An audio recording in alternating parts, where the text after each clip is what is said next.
welcome to the Nexus, and thank you for joining us here at Flashback. And we're having a look at issue 32. It is the Starfleet Runabout. It's actually one of my top 10 favourite ones.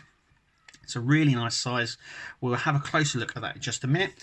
Now it's a runabout. It's a Dambu class, or a Dambu class. I'm not going to be able to say that properly.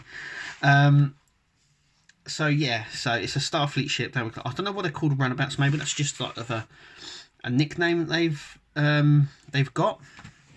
Maybe. So it's a crew of 4 or 5. Warp 5 is its fastest. It obviously has a phaser array and a micro torpedo launcher.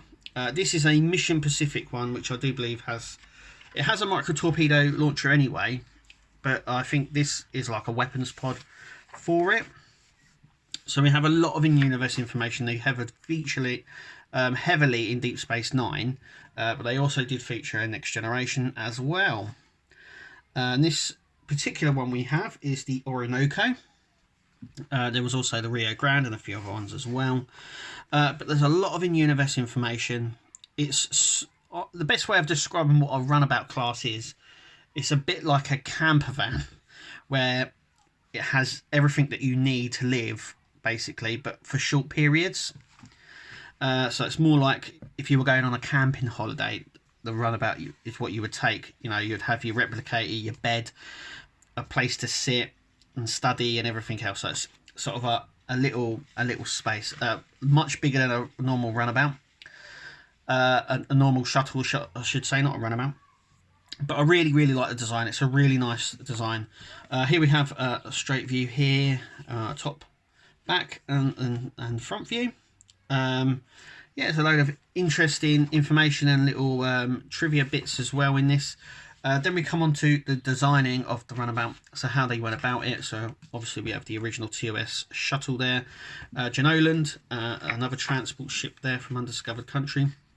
So you can sort of see they were looking at this sort of design originally, and it sort of progressed. So this is another runabout one.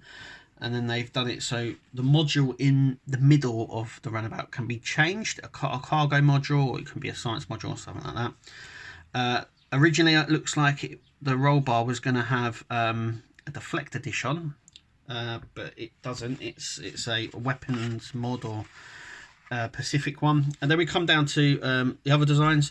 So once again, they've gone for this, how they were going to implement the warp engines onto it. It's nice, interesting design here that they've gone for the this oval design, which they went for on the Vulcan ships. And here you can see the sort of design and how it sort of evolved into what we've got. Then we come on to building and filming, because obviously it was a miniature beforehand. And then obviously moved to CGI. So this is about how they filmed the miniature and stuff like that. And then we come down here, so we have the Orinoco, the Rio Grande, the Rubicon. There's loads of there. All after, I do believe they're all after rivers in South America, I do believe. Don't quote me on that, but I do believe that's what they're named after. I definitely know Orinoco, Rio Grande, and the Rubicon are all rivers. Anyway, then we come on to issue 33, a Cardassian Hideki class, which we'll be doing here as our next Flashback episode. Nice top view there. So, without further ado, this is the runabout, and it's a really nice size. It's a really nice size. Eagle Moss are producing a XL version of this, which is I'm going to try and get, because I absolutely love this ship. It's definitely in my top 10 Federation ships, and it's just really nice. It's nice and big. It's chunky. You can see some parts on it. There's detail up here as well, which is really nice. We have the see-through plastic on the Bussard collectors here, but not on the nacelles. But we also get the grills up here in the see-through plastic, which is really nice.